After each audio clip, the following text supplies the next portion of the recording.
जगन्नाथ जी का भोग खिचड़ा क्यों है? यह कहानी है भगवान कृष्ण की प्रिय भक्त कर्माबाई की। कर्माबाई बचपन से ही अपने पिता जीवन राम को कृष्ण भगवान की पूजा करते हुए देखती थी। वह कभी भी कृष्ण भगवान को भोग लगाए बिना भोजन ग्रहण नहीं करते थे। जब कर्माबाई 13 साल की थी, तब एक दिन जीवन राम को तीर्थ पुष्कर स्नान के लिए जाने की इच्छा हुई। साथ में उनकी पत्नी ने भी पुष्कर स्नान की इच्छा प्रकट की। जीवन राम अपनी बेटी को भी ले जाना चाहते थे, लेकिन दुविधा यह थी कि अगर वह सब घर से बाहर चले गए तो भगवान कृष्ण को भोग लगाएगा कौन। तब जीवन राम ने इस नित्य कर्म की जिम्मेदारी कर्माबाई को सौंपी और कहा कि देखो बेटी कर्मा, सुबह भगवान कृष्ण को भोग लगाने के पश्चात ही तुम भोजन ग्रहण करना। कर्मा ने भी अपने पिता की हाँ में हामी भर दी।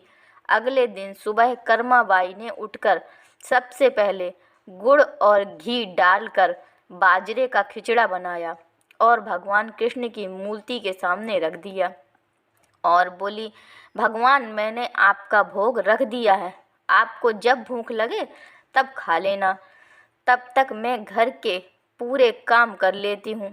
इतना कहकर कर्मा अपने घर के कार्यों में जुट गई। काम करते करते बीच बीच में आकर देखने पर जब कर्मा को ज्ञात हुआ कि भगवान ने अभी तक खिचड़ा नहीं खाया है, तब उसे संदेह हुआ कि शायद खिचड़ी में घी और गुड़ कम है, इसलिए भगवान कृष्ण भोजन ग्रहण नहीं कर रहे हैं।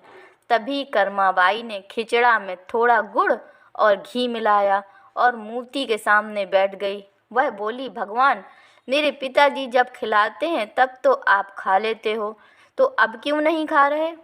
और अभी तो पिताजी बाहर गए हैं, उन्हें आने में बहुत दिन लगेंगे, तब तक आपको भोग लगाने की जिम्मेदारी मुझे दी गई है, इसलिए जब तक आप भोजन नहीं खाएंगे मैं भी कुछ भी नहीं खाऊंगी।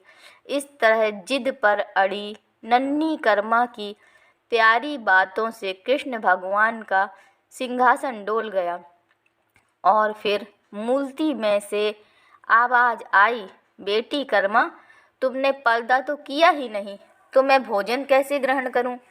तब कर्माबाई ने मूर्ति के आगे अपनी चुनरी का पर्दा किया और कुछ ही समय में कृष्ण मूर्ति के सामने रखी खिचड़ी की थाली खाली हो गई।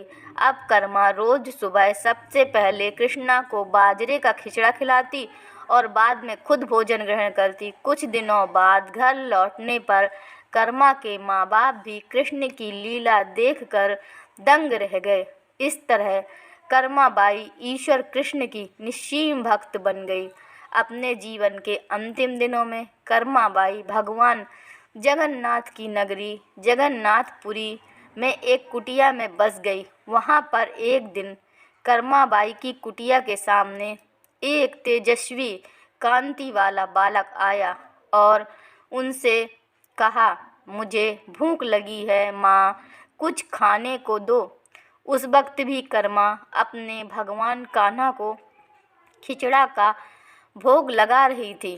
कर्मा ने उस बालक को भी खिचड़ा खिलाया। उसके बाद से वही बालक हर रोज कर्मा के हाथ का खिचड़ा खाने आता।